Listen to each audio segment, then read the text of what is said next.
Praise the lord. దేవుని యొక్క శక్తి కలిగిన నామానికి మహిమ కలుగునుగాక. ఈరోజు దేవుని యొక్క వాగ్దానము కీర్తనల గ్రంథము 5వ సంకీర్తన 2వ చరణము.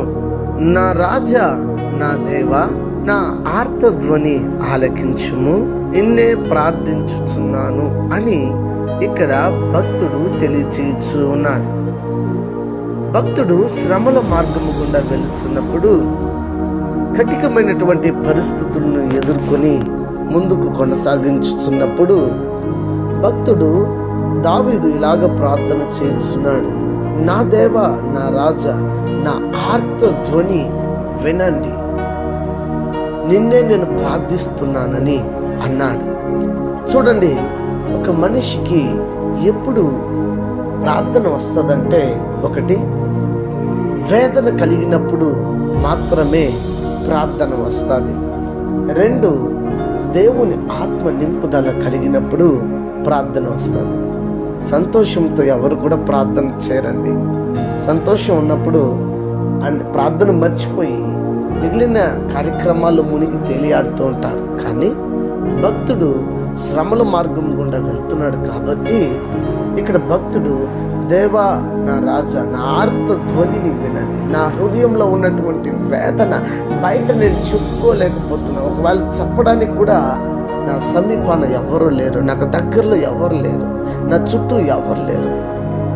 నా ఆర్త, నా మూల్గులను వినండి, నీ సముఖంలో నేను ప్రార్థన చేస్తున్నానని భక్తుడు ప్రార్థన చేస్తున్నాడు.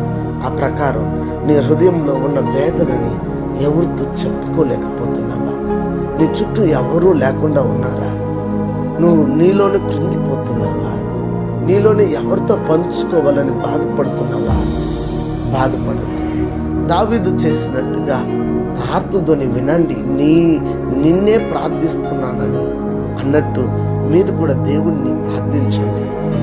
దావీదు ఆర్తధ్వనిని విన్న దేవుడు అతన్ని ఉన్నత శిఖరానికి హెచ్చించి ప్రతి పోరాటాన్ని తొలగించి దావీదుని హెచ్చించిన దేవుడు నీ పోరాటాన్ని, నీ హృదయంలో ఉన్న ఆర్త వేదనంతా కూడా తొలగించి దేవుడు నిన్ను దీవిస్తున్నాడు. ఉదయకాల సమయం ఇదిగో మరి దేవుడు ఇచ్చి వాగ్దానం చేత మనతో మాట్లాడుతుండగా ఆ వాగ్దానాన్ని వినమని, ఆ వాక్యానుసారంగా జీవిద్దాం, దైవాశీర్వాదం పొందుకుందాం. ప్రార్థన చేద్దామా? ప్రార్థన. పరిశుద్ధుడా, భక్తుడు ప్రార్థన చేసినట్టుగా ఈ దినం ఎవరైతే ప్రార్థన చేస్తున్నారో వారి ప్రార్థన ఆలకించండి. మరి వారి యొక్క హృదయ ఆర్త వేదనంతా తొలగించండి, కృప చూపించండి. మీ సన్నిధి తోడుగా ఉండి నడిపించండి. కృపగలిగిన దేవ, కృపగలిగిన ఆత్మతో నింపండి. అనారోగ్యం చేత ఉన్న వారికి ఆరోగ్యం, ఆర్థిక ఇబ్బందులు ఉన్న వారికి విడుదల, రక్షణ లేని వారికి రక్షణ ఇచ్చి ప్రతి వారు రాకడ కోసం సిద్ధపరచమని క్రీస్తు పేరిట ఈ ప్రార్థన సమర్పించి వేడుకుని నమ్ముతండ్రి. ఆమేన్. God bless you. దేవుడు మిమ్మల్ని దీవించి ఆశీర్వదించును గాక. ఆమేన్.